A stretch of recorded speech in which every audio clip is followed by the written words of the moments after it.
Балалар, қалайсыңдар? Бүгін көңіл күйлерің көтеріңкі ме? Иә. Бүгін қандай күн екенін білесіңдер ме? Алғыс айту күні. Бәрекелді, дұрыс айтасыңдар.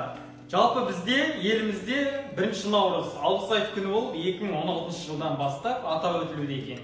2016 жылғы 14 қаңтарда Қазақстан Республикасының президенті Нұрсұлтан Әбішұлы Назарбаев Қазақстан Халық Ассамблеясында құрылған күні 1 наурызды елімізде алғыс күні деп жариялаған екен. Балалар, жалпы сендер алғыс күні дегенді қалай түсінесіңдер? Менің түсінігім бойынша алғыс күні ол адамның адамға жасаған жақсылығы, көмегі, көңіл үшін ризашылық білдіруі және де сіздеріне жоғарғы баға білдіру болып саналады. Ал студенттер, алғыс айту күнінде сендер кімге алғыс айтқыларың келеді?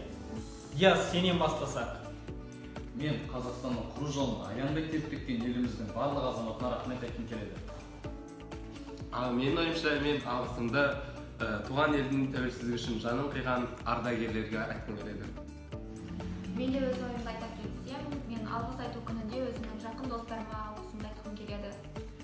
Олардың осылай жанымда жүргендеріне, барынша қолдау білдіргендеріне алғыс айтамын. Ал мен бала кезде бізге білім берген ұстаздарға алғыс айтамын.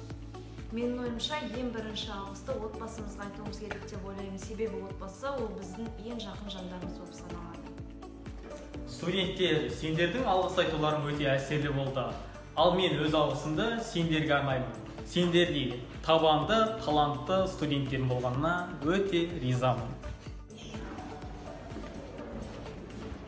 Біз Жақия Чайжес атындағы электронды колледждің студенттері Жақия атамызға алғыс айтамыз. Мұғалімдерімізге алғыс айтамыз. Жалпы біздің коллективке, колледж коллективіне алғыс айтамыз. Рахмет.